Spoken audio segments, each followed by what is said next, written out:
Hola amigos, buenas noches. Saludos cordiales desde otra dimensión. Bienvenidos una semana más y gracias por acompañarnos. Esta semana les hemos preparado, como siempre, creo, temas que pueden ser de su interés. Escuchen el contenido del sumario. ¿Qué son los ovnis? ¿Nos visitan extraterrestres? ¿Es la Tierra una de sus bases? Hoy contamos con el testimonio de dos personas que aseguran haber contactado con ellos y con la presencia de Juan José Benítez, uno de los máximos exponentes en la investigación ovni. ¿Sabe usted cuál es su número personal? Descubra mediante la numerología cómo se complementa a usted con su pareja. Conozca todas las respuestas a este apasionante tema de la mano de un gran experto, Dabar. Pocos asuntos hay en nuestros días tan apasionantes y al mismo tiempo tan controvertidos como el que se refiere a la presencia de objetos volantes no identificados, u ovnis. Miles, cientos de miles de personas en todas las partes del planeta aseguran haberlos visto en alguna ocasión. Algunos de ellos incluso afirman haber mantenido encuentros personales con ellos. Al parecer, y según el estado actual de las investigaciones, ya no caben dudas acerca de su existencia. Pero, ¿qué son? ¿De dónde vienen? ¿Desde cuándo nos visitan? ¿Cuáles son sus intenciones? ¿Cuánto se sabe acerca de ellos en los organismos oficiales y cuánto se oculta? Estos interrogantes y otros muchos más espero que esta noche queden desvelados para ustedes porque nos acompaña uno de los más cualificados investigadores de nuestros tiempos, Juan José Benítez. Bienvenido, Juanjo. Muchas gracias. Juan José Benítez, a quien ustedes conocen muy bien, es periodista y escritor, autor de numerosos libros, pero sobre todo autor de una serie que ha supuesto pues, la conmoción para muchos lectores. Se trata de la serie Caballo de Troya. Él dice que ha recorrido más de 4 millones de kilómetros por todo el mundo y computa solamente los viajes largos a lo largo de 21 años de investigación. Pues precisamente esta noche tenemos aquí en él el cúmulo de todas esas experiencias. Difícilmente, creo yo, se puede encontrar una persona que haya acumulado tanto conocimiento, tanta experiencia relacionada con el tema que hoy nos ocupa, el tema de los ovnis. Juanjo. Bueno, creo que te debo aclarar una cosa muy importante, y es que después de tantos kilómetros y de tanto trabajo y de más de 10.000 testigos interrogados personalmente por mí, etcétera, pues estoy casi al cabo de la calle, no tengo ni idea del tema. Estás casi como cuando empezaste. O peor, o peor. ¿Puedes decirnos qué es un ovni? Vamos a empezar por ahí. Hombre, un ovni es un objeto volante no identificado, que efectivamente pueden ser muchas cosas.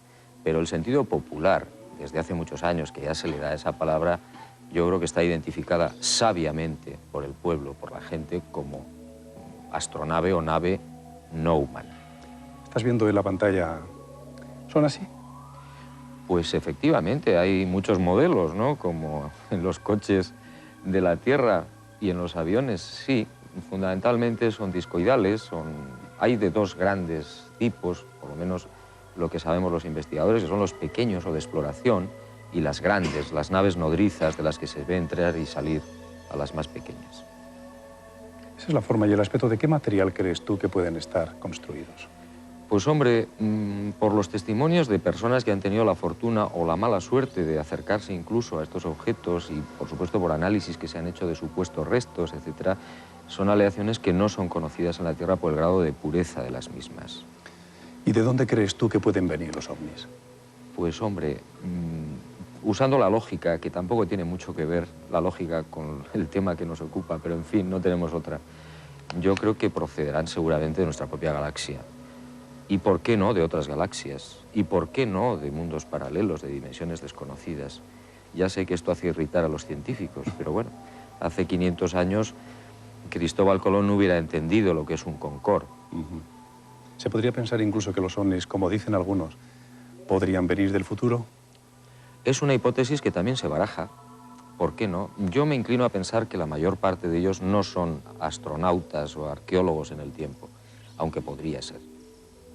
Esta posibilidad, esta hipótesis de que vinieran del futuro significaría que son nuestros tataranietos o los tataranietos de nuestros tataranietos los que nos visitan. Evidentemente, hoy el dominio del tiempo es algo que nos suena a ciencia ficción. Pero bueno, hace 200 años nadie podía imaginar que a alguien se le viera el esqueleto sin matarlo. Y todos sabemos y todos hemos pasado por una pantalla de rayos X.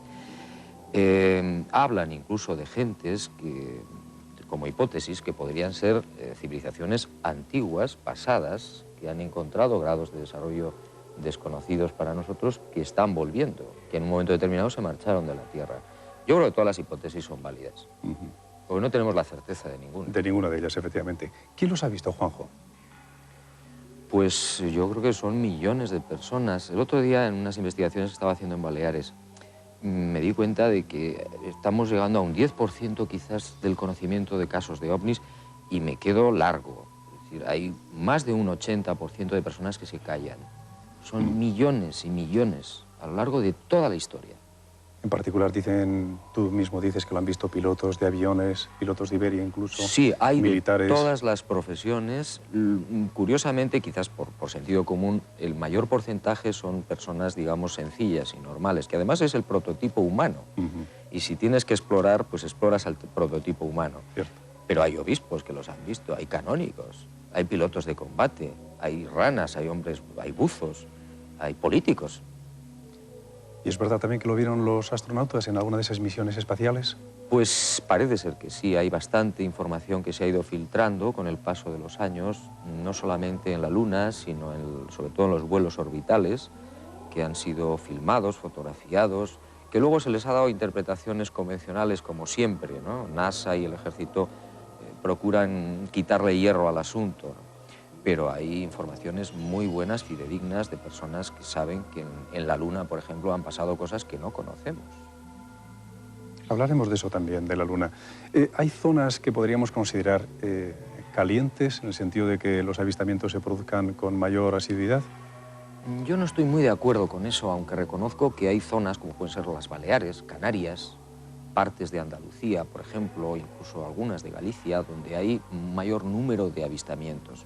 Pero probablemente se debe, primero, a que hay más investigadores en esas zonas. Segundo, que los cielos son mucho más limpios y bueno, hay más posibilidades de verlos. Yo he paseado por las montañas de León o por las Urdes en Extremadura o por los lugares más recónditos del planeta y no conozco una sola aldea donde no haya alguien que realmente no haya visto una cosa. Juanjo, hacemos un paréntesis y puedes comentar. Estas imágenes que se están viendo nuestros espectadores, pertenecen a un suizo, Mayer. Las tomó en la película de 8 milímetros. ¿Qué se sabe de ellas? ¿Son ciertas o no son ciertas? Bueno, hay una vieja polémica respecto a estas imágenes y a las fotografías que también tomó Willy Mayer desde hace ya bastantes años. Hay opiniones muy encontradas. La verdad es que se tiene una duda razonable sobre la autenticidad. Hay unos informes que yo creo que son muy buenos de unas piezas, unos trocitos de metal que quedaron en uno de estos avistamientos que fueron analizados en los Estados Unidos y aquello no era humano. Desde luego, las aleaciones no correspondían a la tecnología humana. Pero, repito, hay una duda razonable, pues porque siempre, como en todas partes, hay gente que opina que sí, otros que no. La mayor parte de los que opinan que no, sin conocimiento de causa.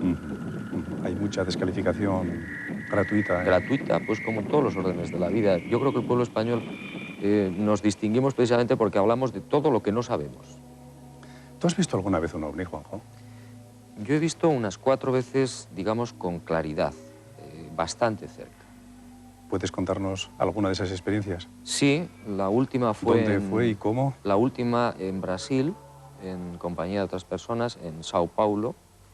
Se abrió el cielo, que estaba muy nublado, y descendió un objeto, una esfera de luz enorme, prácticamente casi en la vertical nuestra. Fue unos segundos, volvió a desaparecer por el mismo pasillo que se había abierto entre las nubes. ¿Estabais advertidos de que iba a ocurrir o fue espontáneo? No fue espontáneo, lo que pasa es que yo venía de una cena con una mujer que conocía toda mi vida desde la infancia y yo acababa de conocerla. Y aparte de esta experiencia anteriormente... Luego he visto también en el Mediterráneo con unos pescadores, yo regresaba, fue en julio del 83, que luego hubo una interpelación al entonces ministro de la Defensa español, Narcís Serra, de unos objetos que se vieron en Castellón, Madrid, etc. Y me acuerdo que yo llevaba una linterna muy potente, que la llevo en mis investigaciones, que tiene 2 kilómetros sin dispersión, y le lancé el haz de luz desde la barca donde yo iba navegando, y entonces el objeto llevaba una especie de estela, y en el momento que incidió la linterna, cortó la estela y se quedó solamente el cigarro puro ovalado, Lo viste navegando claramente. en silencio por la costa. Por eso tú no tienes ninguna duda de que existan, los has visto. Yo no tengo ninguna duda, incluso aunque no los hubiera visto. Es decir, que es que después de tantos años, de tantas pruebas, de tantas personas de fiabilidad y gente muy capacitada que los han visto, sería del género tonto que yo pudiera tener dudas. Hombre, tengo dudas sobre otras cosas, quiénes son, de dónde vienen, pero sobre la existencia de esas astronaves no humanas, por supuesto que no. Dicen que los ven entrar y salir en las aguas, en los mares. Hay muchos casos, y además es lógico, porque los mares son, digamos, un refugio de emergencia muy interesante. Hay casos de hombres ranas, de buzos. Yo sé de un hombre buzo, un rana militar que falleció en las costas españolas a consecuencia probablemente de la proximidad de una de estas naves. Pero hay infinidad de barcos que los han visto entrar y salir, pescadores. El 31 de marzo, reciente, los pescadores de Castellón, de Burriana, tuvieron un encuentro muy interesante, que luego los que yo llamo los vampiros y los ufólogos de fax dicen que era una chatarra espacial, una reentrada, cosa que es imposible. O meteoritos o cosas así, ¿no? Sí, se buscan explicaciones que, bueno, la sociedad se queda tranquila, no investiga, pero cuando investigas un poco te das cuenta de que no puede ser. En algunas zonas, también en zonas españolas como en Canarias, algunas personas afirman haberles visto a ellos, no solamente a las naves, sino a sus tripulantes. ¿Cómo son, Juanjo? Bueno, hay muchos testimonios. En Estados Unidos hay un banco de datos en el que figuran más de 3.000 informes de humanoides. El 80%, el 70%, un porcentaje muy alto, son humanos. Hollywood nos ha hecho un mal servicio. Ni tienen antenas, ni son pulpos, ni son lagartos, verdes. Ni lagartos tampoco. Ni son verdes. O sea, tiene un aspecto como el nuestro. Son humanos, más altos, más bajos. Hay unos seres de 1 metro, 1,10 m, con cráneos muy grandes, con occipitales muy grandes, con diferencias en los ojos o en la boca. Y luego hay un porcentaje más pequeño que no corresponden al aspecto humano. Es curioso porque siempre nos planteamos la misma pregunta. ¿Pero se parecen a nosotros? Y yo creo que habría que plantear la pregunta al revés. Si nos parecemos a ellos. ¿No será que nosotros nos parecemos a ellos? Hay otro tipo de personaje muy esbelto que miden 2 metros, 2,5 metros. También, los famosos altos y rubios, que han sido vistos en muchas ocasiones, por supuesto. Ahí entramos en un tema mucho más difícil y delicado, porque ya no serían solo científicos o astronautas, sino alguna especie de seres, como decía mi abuela, de ángeles de la guarda, que yo no descarto, ¿por qué no? Que tuvieran relación, hablaremos también de esa relación, de esa vinculación con la Biblia. ¿Y cómo se comunican ellos con nosotros, con los seres humanos? Pues según los testimonios que recogemos hay de todo. Hay gente que habla... Yo recuerdo un ingeniero inglés, tuvo un encuentro en Sudáfrica hace ya unos cuantos años y hablaban en inglés correcto, sin acento. ¿Pero pronunciando o telepáticamente? Sí, pronunciando con el idioma natal del testigo. En otros casos no se entienden para nada porque unos hablan un idioma desconocido y el testigo habla su lengua. En otros casos hay comunicación de ideas telepática. Es muy interesante porque es verdaderamente el lenguaje ideal, el lenguaje de las imágenes. Y otros por señas. Y otros no hay absolutamente ninguna comunicación. Uno sale corriendo por un lado y el otro sale corriendo por el otro. ¿Dónde se producen estas comunicaciones, estos encuentros habitualmente? ¿Dónde se dan? ¿En lugares habitados? Pues ¿En el campo? El porcentaje más alto que tenemos registrados son lugares más bien aislados. Es decir, no existen contactos, aunque los hay también, no hay comunicación física habitual en grandes núcleos urbanos, pero sí en campos, en carreteras, en lugares aislados. ¿Qué hay de verdad en esos supuestos encuentros sexuales entre esos seres del espacio y algunos seres humanos? Pues algunos casos han sido muy bien investigados y parece ser que son ciertos. Y digamos que entra dentro de la lógica, entre comillas, de unos seres que pueden estar haciendo experimentos, de la misma manera que hay infinidad de casos de abducciones y secuestros donde a los testigos se les hace un chequeo médico, también entre comillas médico, pues completo, es decir, desde analizarle la dentadura hasta ver si una señora está embarazada introduciéndole una aguja por el ombligo, cosa que hace 20 años pues, o 30 años no se conocían en medicina. ¿Tú conoces casos de personas que, algunos dicen que han estado en el interior de una de estas naves, que han sido sometidos a una minuciosa exploración y que, por supuesto, han perdido la noción del tiempo mientras estaban allí? Y algunos llegan incluso a afirmar de que les ha sido implantado un pequeño artefacto en su cabeza. Sí, hay algunos casos en los que los testigos aseguran que o fueron conscientes o creen que en un momento determinado se les pudo implantar algún pequeño mecanismo. ¿Con qué intención se podían hacer esas cosas? Pues hombre, yo supongo que por el hecho de hacer un seguimiento, cosa que no me parece nada raro. De la misma manera que marcamos nosotros a las aves migratorias, o a tal los vez. delfines. O a los delfines. Claro, y hacer un seguimiento de las personas. Aunque yo creo que no, dada la tecnología que tienen, que es mágica, quizás de 1 millón de años o más, no necesitan tampoco implantar nada. Basta con que los vayan siguiendo por allá por donde van. Yo sé de muchos casos de gente que ha tenido encuentros cercanos de niños y los han vuelto a tener al cabo de 40 años. ¿Con los mismos personajes o con otros diferentes? ¿No recuerdan Pues, ellos?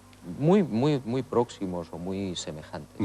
En general, estos encuentros entre humanos y no humanos, ¿qué impacto producen en el humano? Pues es curioso, Félix, porque hay un porcentaje muy grande de personas que quizás no tienen un nivel espiritual o incluso cultural demasiado alto, donde el shock no es demasiado fuerte o importante, aunque el susto sí lo es.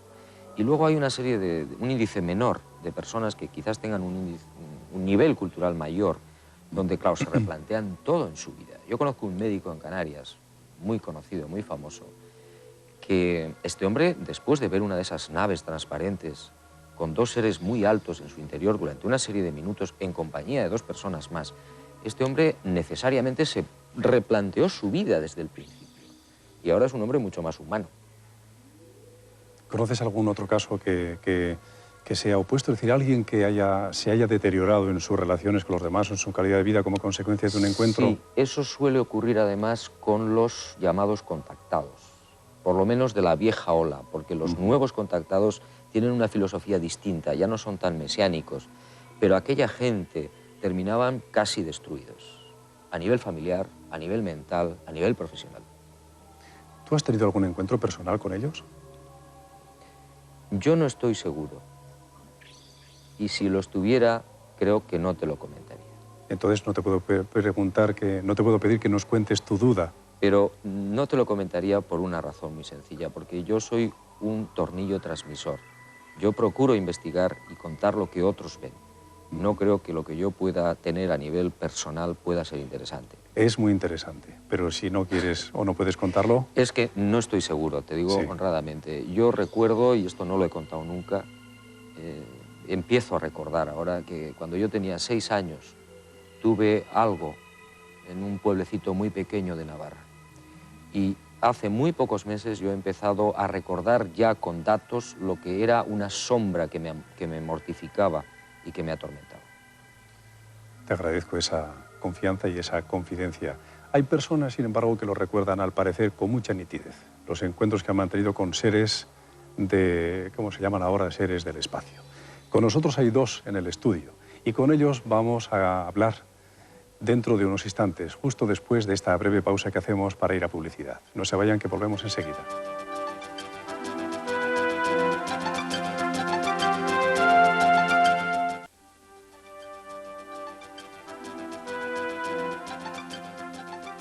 Seguimos. Bruno de Aquino es arquitecto y diseñador, nacido en Mozambique. Allí, en su tierra, hace años, vivió una experiencia que nos va a contar. Bruno, ¿cuál fue esa experiencia? Esto ha pasado en agosto de 83. Venía yo con mi primo en su coche. Él venía conduciendo y yo venía al lado. Y de repente, en una de estas carreteras pues muy largas, que no... Un tramo recto. Sí, un tramo de esos bastante rectos. Pues se da la casualidad que es mi primo que está, como decía yo, conduciendo, que me dice, mira ahí para arriba. Y sobre la línea del parabrisas, pues hay una luz inmensa, una luz muy fuerte, esférica, que viene siguiendo el coche.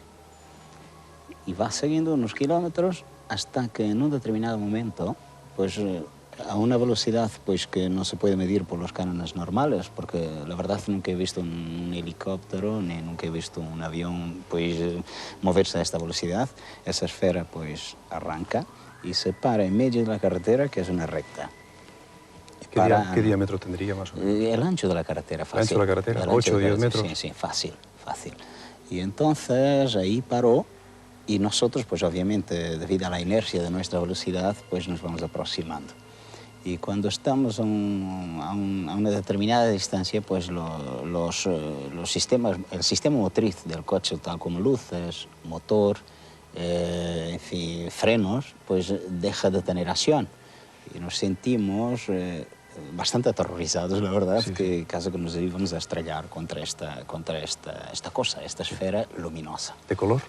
Color blanco, un blanco, la verdad es de una luminosidad que jamás he visto en mi vida, ¿no? Era de un blanco que además no te encandilaba, era un blanco, era como una, como digo yo, la esfera fosforescente, llamemos así. Y cuando estamos a una cierta distancia de esa esfera pues hace a una velocidad, insisto, un tipo de velocidad que no conozco, y para el lado derecho de la dirección del coche hace esto. Y conforme sube, pues lo veo que se va paulatinamente, pues debido obviamente a la distancia, pues reduciendo del tamaño hasta que se funde literalmente en el cielo. Y cuando desapareció, el coche volvió a recuperar... Sí, que al poco tiempo, a una cierta distancia, cuando el coche vuelve otra vez a recuperar, el coche vuelve a andar, es cuando nosotros frenamos, cuando nosotros, pues, sudando copiosamente, ¿te imaginas? Bajamos del coche y miramos esta cosa que va y que en el universo se fundió. ¿Notaste alguna sensación corporal? Sí, yo lo que he notado, sabes que soy bastante escéptico en ciertas cosas, vamos, procuro ser bastante con análisis científico más que creerme en otras cosas, ¿no? Pero lo que he sentido, sí, no sé si es la propia naturaleza que te avisa de que algo está pasando, algo había, digamos, había un momento que había un cierto silencio, había una cierta magia, llamemos así, por decir algo. ¿Ha cambiado tu vida en alguna cosa como consecuencia de eso o no? Mi vida no sé si exactamente ha cambiado, ¿entiendes? Sí que... Pero guardas el recuerdo como algo impactante. No vivo pensando en eso, pero esa es de las experiencias que uno tiene en la vida que te impacta. Que te impacta y que se quedan. Gracias, Bruno. Ventura, tu experiencia es larga, viene desde muy atrás y está cuajada de experiencias. Cuéntanos. Viene desde empiezo el primer contacto con ellos en el año 1968. Luego, vamos a pasarlo un poco rápido, ¿no? Luego, en el año 79, con el aterrizaje de una nave en la finca de mis padres, bastante grande, una nave de 56 metros de diámetro. Y luego, antes de esto, con el encuentro con Astar Seran, que le tuvo un hijo mío. ¿Quién es Astar Seran? Es el jefe que opera sobre la Tierra. Uno de ellos, de los seres del espacio, en una palabra. La presencia de esa nave es lo que tú fotografiaste después, el lugar, la huella que quedó en la Tierra. Sí. Es lo que ven nuestros espectadores en este momento en su pantalla. Esto es lo que salió en la fotografía. Ellos me dijeron que fuera, después de haber bajado la nave, vamos, y haberlo visto bastante gente y tal, que fuera al atardecer y que fotografiara con la máquina, tirara en la zona y que iba a tener una prueba. Y en la prueba pues lo puedes ver. Se ven estas energías extrañísimas, sí. Sí. Y dices tú que anteriormente te lo había comunicado uno de los miembros, uno de esos seres del espacio, Astar Seran. Sí. ¿Tú le vistes a él personalmente? Yo le he visto una vez. ¿Le has visto una vez? Y fruto de esa visión es el dibujo que mandaste que te hicieran y que también nuestros espectadores pueden ver en la pantalla. ¿Es de esta manera, Astar Seran? De esa manera, sí, igual. Algunas veces se aparece con el mono que lleva, de color verdoso, y otras veces cuando está dentro de las casas es con túnica blanca. ¿Y tú mantienes el contacto desde entonces con ellos? Yo sí, pero ya más potente ya es a partir del año 88, cuando entro en contacto con Link, que es otro de ellos, vamos, de los Hermanos de la Luz. ¿Se llama Link? Link. Y le llaman el mensajero de las estrellas. ¿Le has visto también? ¿Eh? ¿También le has visto? Sí, con ese le veo constantemente, vamos. ¿Ese le ves constantemente? Sí. Y el dibujo que ven ustedes ahora en su pantalla también es hecho siguiendo las indicaciones de Ventura Muñoz. Este es tu guía, dices. Este es mi guía. ¿Qué te dice? Mi guía espiritual. ¿Qué te dice? Este es un ser, tiene una belleza impresionante. ¿Cómo te diría yo? No sabes si es hombre o mujer. Es un tipo andrógeno. Ya si nos lanzamos un poco así puede ser una teoría como lo de Los Ángeles. La belleza es impresionante, la que tiene. La altura es de 2 a 2,60. Muy alto, muy grande. Pero una tranquilidad de miedo, vamos, emana este ser. Y luego justicia, mucha justicia hace. ¿Qué sientes tú cuando estás ante él? ¿Eh? ¿Qué sientes tú cuando estás ante él? Pues yo una tranquilidad muy grande. Cuando estoy mal, tengo que ir a una zona que voy ahora de la zona de los Picos de Europa, donde tengo encuentros con ellos. ¿Y esos encuentros dónde se producen? ¿En tu casa? ¿En cualquier lugar? Sí, en mi casa, y ahora últimamente estoy yendo detrás de la zona de Garabandal, en Santander. ¿Los encuentros quién los provoca? ¿Eres tú quien los pide o No, son ellos? yo que voy a la zona, por Tú ejemplo, pides el ellos me han dado unos poderes después de un tiempo, entonces sano a la gente que está en estado crítico. A ver, cuéntanos esto. ¿Eso ocurre después de tus experiencias, lo de la sanación? Sí. A ver, cuéntanos.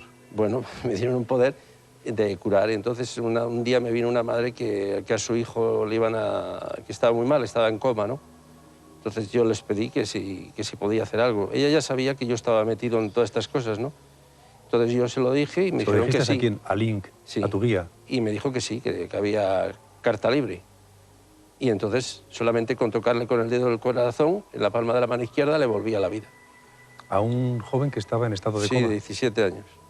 ¿Y él está caminando He ahora? tratado a 5 personas. De los 5, 4 viven y una chiquita peruana, que sabes tú, esa murió. No pude hacer nada porque cuando ya fui, ya estaba con vómito de sangre. Todos ellos casos de personas que están en coma, ¿quieres decir? En coma, sí. ¿Y todos los has resuelto? Bueno, de 5, 4. Y ahora estoy pendiente de una chiquita que precisamente la he tomado con mucho cariño, no sé, yo tengo muchas esperanzas en que la voy a sacar. ¿Y qué es lo que haces? ¿Tocar? Tocar. ¿Tocar la palma de la mano? ¿Con tu dedo cómo es? Señálanos en tu mano. Este dedo. ¿Con el dedo corazón tocas la palma, cualquiera de las palmas de la mano o en las dos? No, en la izquierda y la luego izquierda. donde ella ha tenido la lesión. ¿Vuelves a tocar? Sí. ¿Y basta con que lo hagas una sola vez para que...? No, por ejemplo, esta chica hay que activarla bastantes veces. ¿Y estos son dones que tú tienes a raíz del encuentro con estos seres del espacio? Sí.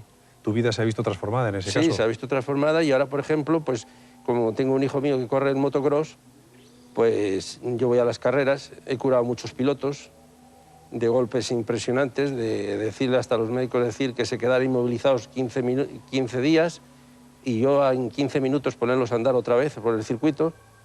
¿Y qué cosas espectaculares, roturas de clavículas, arreglarlas. ¿Y cómo lo arreglas eso? ¿Con imposición de manos? Sí, con tocarles nada más. Simplemente. Sí. ¿Y qué dicen ellos? Ellos pues llevan mi nombre en el casco.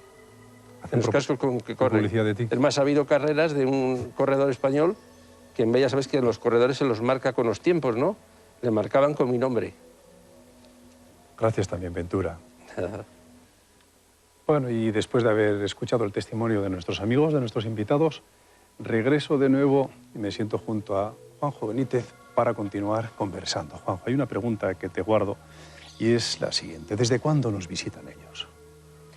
Pues según los testimonios que hemos podido recoger en la mitología, en las leyendas sagradas, en los libros sagrados, yo creo que se pierde en la noche de los tiempos. Y probablemente porque el hombre de Cro-Magnon solo tenía las pinturas, que también son testimonios muy importantes, las pinturas prehistóricas, donde ya aparecen seres con escafandras, objetos extraños. Es decir, probablemente desde siempre. ¿Qué hay de esa piedra descubierta en Ica que tiene Cabrera, donde aparece una operación de trasplante grabada en ella, bueno, con circulación sanguínea extracorpórea? Sí, son 11.000 piedras. 11.000 piedras que él ha podido reunir, donde hay pues todas secuencias habidas y por haber sobre astronomía, sobre hombres, entre comillas, conviviendo con los animales prehistóricos, con los dinosaurios, mapas estelares, continentes desconocidos. Si estas piedras son ciertas, y hay altas posibilidades de que sean auténticas, muchas de ellas, estaríamos ante una humanidad que vivió o pobló la Tierra o la conoció hace 65 millones de años. Casi nada. Casi nada. ¿Podemos pensar que ellos han participado en nuestro proceso evolutivo? Pues hombre, yo creo que es una hipótesis interesante. Yo no creo en la casualidad, lo he dicho en alguna ocasión. En todo caso, es el disfraz de Dios. Pero ¿por qué no pensar que puede haber inteligencias que nosotros ni siquiera podríamos llegar a intuir que de alguna manera han ayudado al salto en la inteligencia? Desde la evolución natural hay un momento en que el ser humano, ese eslabón perdido, empieza a manifestarse como hombre inteligente. ¿Podrían ellos haber colaborado? Por supuesto que sí. Educándonos, las religiones tal vez son ellos los que nos las han dado a conocer. O por lo menos quizás han sido los grandes culpables, quizás de muchas grandes religiones, porque se han confundido los términos, se ha interpretado a astronautas como dioses o astronautas como diablos o como demonios. Incluso seguramente han sido responsables de una normativa, de unas leyes, de unos códigos Incluso de cosas más convencionales, como puede ser actividades de la vida ordinaria. También supuestamente ellos han sido instructores en el pasado de los seres humanos. A mí me parece normal y lógico el que de repente se pueda cultivar el mijo, el trigo, de que se conozca la vid. Me cuesta mucho trabajo que eso sea casualidad.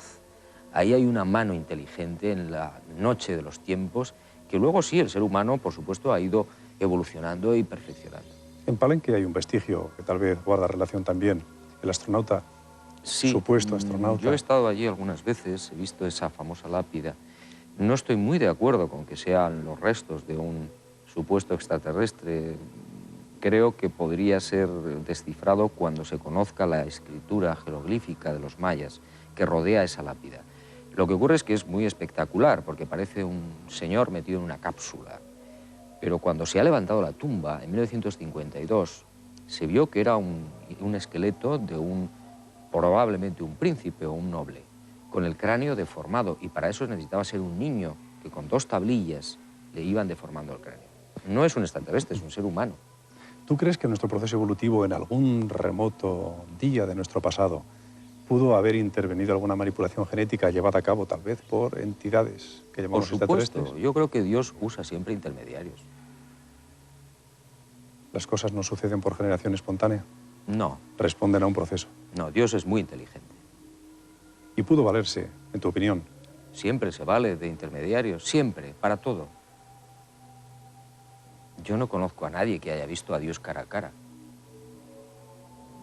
Y sé que existe. Es decir, que los ovnis, los extraterrestres, sus tripulantes o no terrestres, podrían haber sido emisarios desde los más remotos tiempos de nuestra historia, enviados por Dios o por los dioses. Por supuesto. Para contribuir en este proceso de maduración y de formación de la raza humana.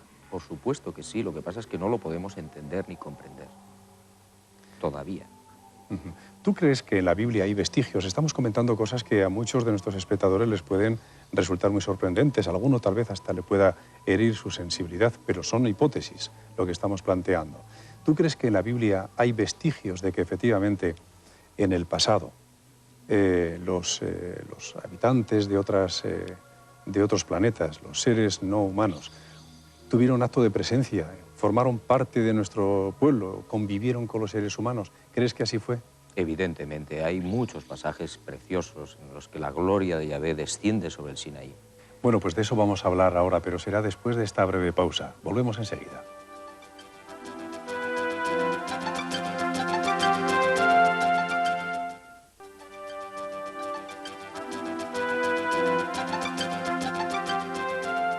Aquí estamos de nuevo. Juanjo, ¿qué podemos encontrar entonces en la Biblia como referencias o vestigios de estas presencias? Bueno, yo medio en broma suelo decir que la Biblia es el mejor libro de ovnis del mundo. Entonces yo creo que está plagada, sobre todo a la luz nueva de la investigación, donde los testimonios escritos hace miles de años sí los podemos interpretar como naves nodrizas, como los carros de fuego, la saga de los arrebatados que hay en la Biblia, que de repente se los lleva como un Elías objeto, o Ezequiel, por ejemplo. ¿no? Eliseo, etc. Pero eso lo tienes también en los egipcios. El famoso faraón Akenatón, que ve algo a través de la ventana, los famosos discos, que cambia toda su filosofía, toda su teología y se carga a todos los dioses egipcios. O bien los aztecas, en ese peregrinaje, mucho antes de que llegara Colón, por supuesto, con otra arca sagrada, con otro objeto en forma de águila que les va conduciendo por el territorio hasta que encuentran el nopal y la serpiente. Los Dogon en África, en Mali, donde tienes unas tradiciones de hace siglos que descubren a Sirio B, la estrella gemela de Sirio, que prácticamente es fotografiada en el siglo XX. El caso de Akenatón que mencionas, este faraón egipcio, es una demostración de cómo una persona puede ser transformada después de un encuentro de este nivel. Claro. Fue un faraón absolutamente atípico.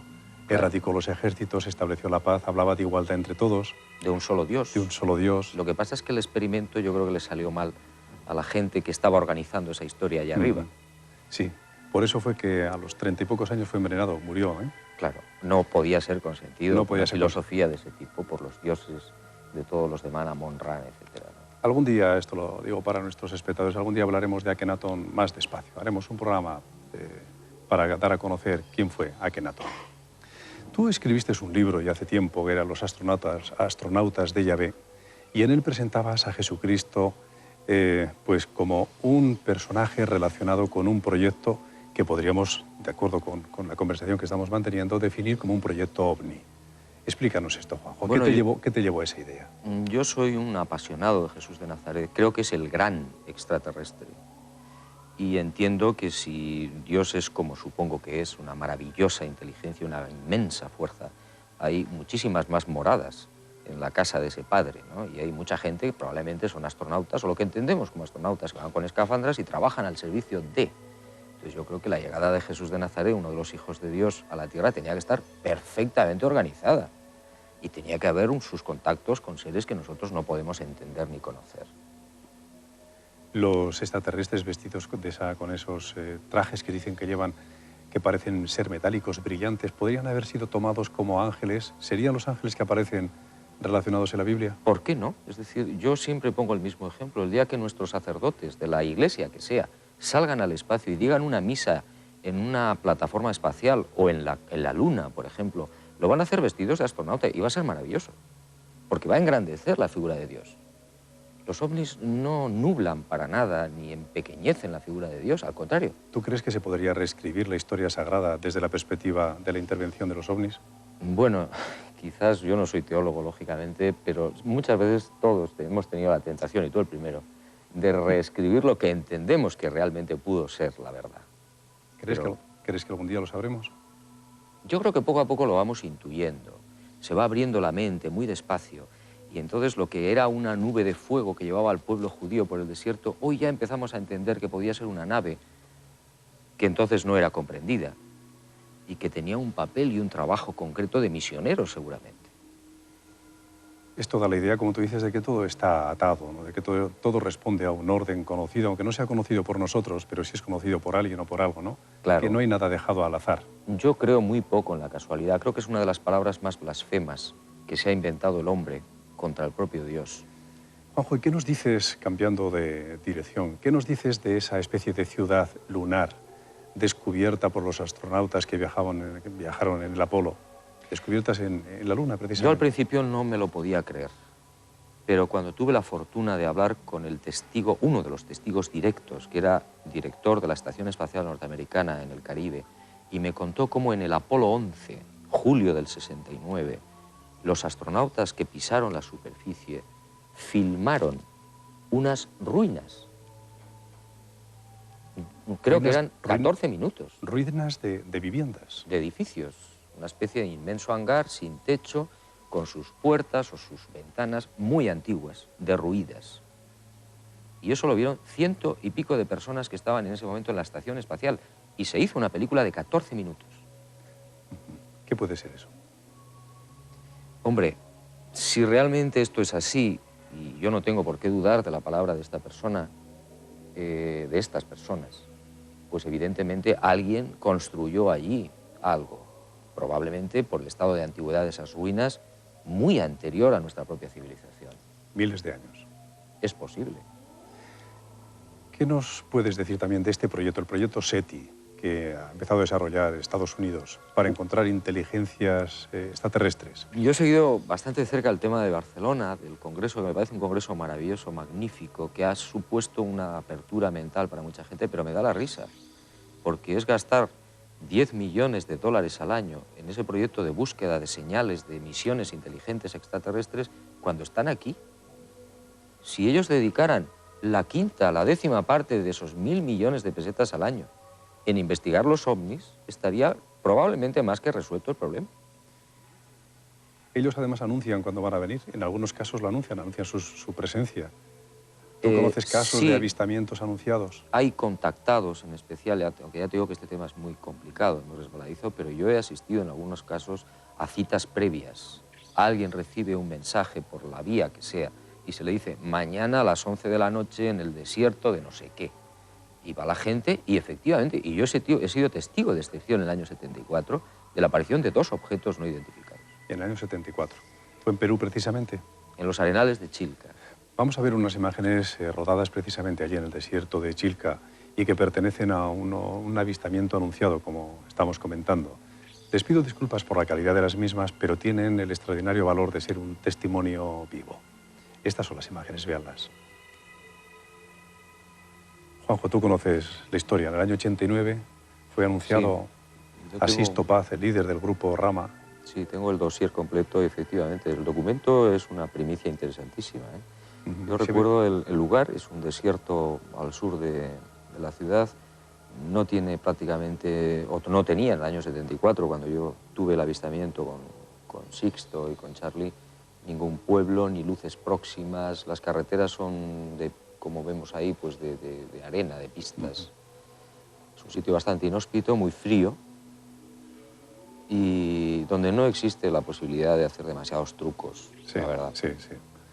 Ahí es donde tú viste donde tuviste aquel encuentro. Los primeros ovnis de mi vida. Los primeros. El 7 de septiembre. Yo estaba maldiciendo a todo lo divino y lo humano porque sentía una sensación de ridículo absoluta después de 2 horas de frío allí en el desierto. Ahí está el grupo Rama y Asís Topaz a la cabeza. Sí. El avistamiento parece ser que había sido anunciado para un día y ese día no se produjo. La gente tuvo que quedarse, pasar la noche, a pesar de que era una época, era verano, pero la gente debió pasar bastante frío por lo que tú cuentas ahí también, ¿no? Sí, yo es una de las cosas que no puedo entender demasiado bien, porque o los extraterrestres no llevan reloj o no son muy formales, porque caramba, si quedan a una hora, tienen que quedar a una hora, ¿no? En el caso tuyo, el caso que contabas en tu libro, SOS la Humanidad, fueron más puntuales, por lo que tú decías. No, bueno, 2 horas y pico 2 horas. digamos, de diferencia, pero aparecieron muy cerquita, mucho más cerca que en este caso, con 200, 300 metros. Y además nos pilló a 2 grupos caminando para quitarnos el frío separados. Hubo un grupo que lo vio primero, unos segundos, nosotros nos dimos la vuelta. Y yo recuerdo que bajé los ojos pensando que me estaban tomando el pelo. Pero caramba, allí había 2 luces de un blanco impresionante. ¿Es esto algo parecido a lo que estamos viendo en este Pero momento? mucho más cerca, sí. Es algo parecido, es esa luz que se mueve en silencio sepulcral en el desierto, que es algo que te pone los pelos de punta, porque yo no conozco ningún avión, helicóptero ni nada que pueda hacer ese vuelo. Ahí está, este es el testimonio.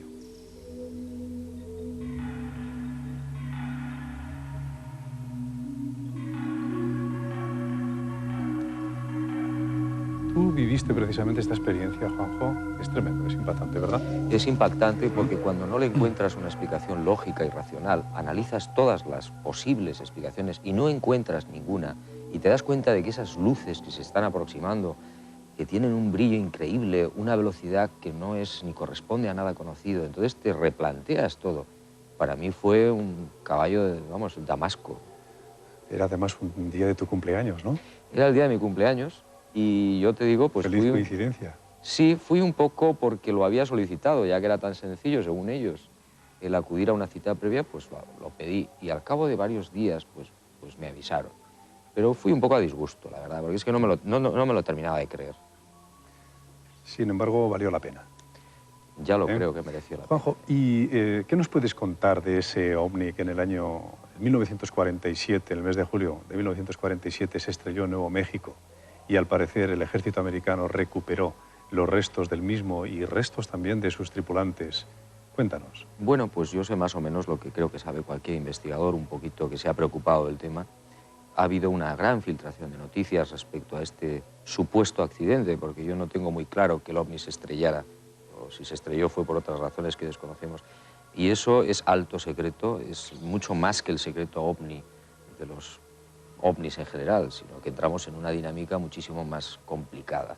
Yo sí creo que puede haber los cadáveres, y probablemente a lo mejor incluso podían ser robots, eso no lo tenemos muy claro, y que a los testigos los amenazaron, por supuesto. ¿Tú crees que los gobiernos, tanto el gobierno de Estados Unidos como el de España y cualquiera, conocen mucho más de lo que cuentan respecto del asunto que comentamos hoy? Mira, yo llevo 21 años, tengo bastante amistad con muchos militares que tienen la mente muy abierta, pero lamentablemente no pueden dar sus nombres. Y observo la manipulación que hay, cómo nos están engañando, cómo se intoxican los informes que están sacando ahora en la desclasificación, cómo se mutila, cómo se miente, cómo se cambian las horas para que el pueblo español no se entere. Y hay que decirlo así de claro. Y si nos hacen estas cosas en los ovnis, imagínate, Félix, ¿Qué no nos harán en otras cosas? Política, economía, sociedad. ¿Quieres decir entonces que sí, que saben muchas cosas, pero que las guardan en secreto y además que tergiversan la información? Absolutamente. Y además me hago responsable de lo que estoy diciendo. ¿Cuál sería la intención? ¿Con qué propósito se puede hacer eso? Manipular la verdad, desmantelar el fenómeno ovni, no interesa por las razones que sean norteamericanas seguramente, porque todavía estamos bajo el colonialismo norteamericano, que la gente sepa que estamos siendo visitados por civilizaciones no humanas, porque no tienen sistemas de defensa. ¿Para qué sirven los radares? ¿Para qué sirven los millones y millones que se gastan en aviones de combate? Si esas naves hacen lo que quieren con ellos. Y si no, que se lo pregunten a los pilotos de combate. ¿Qué han visto ellos? Han visto los objetos con ventanillas, de día, acompañados de los radares en tierra, con velocidades impresionantes, con maniobras que no puede hacer ningún avión, ni siquiera un prototipo secreto, ni muchísimo menos. Se ha dicho en alguna ocasión que el gobierno de Estados Unidos haya pactado con los extraterrestres la adquisición de tecnología puntera a cambio de no se sabe qué. ¿Qué hay de cierto? Yo, la verdad, no me lo creo. Más me parece que puede ser una maniobra de intoxicación de la opinión pública como otras, en absoluto. Yo lo que sí creo es que los persiguen a muerte, que los norteamericanos tratan de cazarlos, por supuesto, y los rusos también antes, y los ingleses, por supuesto, y los franceses también. Pero que haya habido un pacto, no lo creo. El hecho de que mantengan en secreto entonces toda esta información, ¿crees tú que es para ocultar la vulnerabilidad de, digamos, de nuestro planeta? Una de las razones muy importantes. Nosotros estamos pagando el sueldo de los militares, el contribuyente. Yo, bueno, no sé, cualquier persona con un poco la mente abierta puede reaccionar de una manera benévola, pero hay gente muy radical que le puede decir, ¿usted para qué quiere todos esos billones si no me está defendiendo de objetos no identificados que violan mi espacio aéreo? Sean extraterrestres o libios. Me da exactamente igual. Al parecer, puesto que sepamos nosotros, no ha habido ninguna reacción hostil por parte de los extraterrestres, tendríamos que pensar que son más civilizados, más cuerdos que nosotros, menos violentos. Por lo menos más viejos. Más sabios también. Más antiguos, distintos, con una tecnología que no podemos ni siquiera imaginar. ¿El gobierno español también oculta cosas? El gobierno español milita en segunda división, pero también oculta cosas. ¿Qué cosa oculta? Por ejemplo, Están desclasificando ahora los documentos de los años 60 y tantos, 70, documentos, investigaciones que se han hecho sobre ovnis por la Fuerza Aérea Española. Y yo tengo las pruebas, y lo demuestro, de que algunos de esos documentos están manipulados, intoxicados, mutiladas las manifestaciones de la gente que los ha visto, los ovnis, e incluso cambiadas las horas para hacer coincidir el avistamiento de un avión con el planeta Venus. Estoy hablando del año 69, con el mayor descaro. Eso para que se piense que lo que se ha visto era Venus y no un ovni, ¿quieres decir? Hay una información publicada en el año 69, responsable el entonces Ministerio del Aire, diciendo, señores, aquellos pilotos con más de 9.000 horas de vuelo que vieron ese ovni de Palma de Mallorca a Madrid, vieron Venus. Lo que no dicen es que cambiaron la hora del vuelo para hacerlo coincidir con la posición del planeta Venus. Es vergonzoso. Juanjo, ¿tú crees que ellos están aquí? Podría ser. Yo he investigado casos en los que, ante mi asombro y mi sorpresa, los testigos aseguran cómo unos seres de gran altura, en la playa de Conil, en Cádiz, después de tumbarse en la arena y pasarse una pequeña esfera azul, se levantaron a los 8 o 10 segundos y eran un señor y una señora normales y caminaron hacia el pueblo y se registraron en un hotel con un nombre y apellidos alemanes falsos, mejor dicho, auténticos, pero suplantando la identidad. ¿Qué hacen aquí entre nosotros? ¿Qué buscan? ¿Qué pretenden?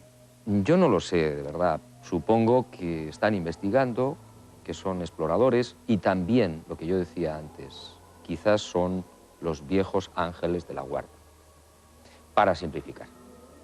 Es decir, están aquí en una misión, podríamos decir, de tutela. De control, de tutela quizás, de ver cómo van las cosas.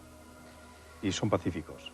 Bueno, esto no lo digo yo, lo dice el general Chamorro en una carta personal, y lo han dicho el general Manglano en otra carta personal, y lo han dicho públicamente en el Escorial el año pasado, el teniente coronel Bastida, En 25 años de investigación de ovnis en España no tenemos las pruebas de que sean agresivos o de que por lo menos supongan una amenaza a la defensa nacional, que no es poco. Gracias, Juanjo. Hemos terminado nuestro tiempo. Hay muchas más preguntas. Yo estoy seguro de que ustedes se están preguntando más cosas. Yo también, pero no tenemos más tiempo. Lo que sí haremos será traer otra vez a Juan José Benítez con nosotros para ahondar aún más en este misterioso fenómeno de los objetos volantes no identificados y de sus tripulantes. Ahora vamos a hacer una breve pausa para publicidad, pero no se vayan porque después hablaremos de numerología. Ustedes ya han oído hablar de la numerología aquí en este programa, pero hoy vamos a avanzar aún más en ese sentido.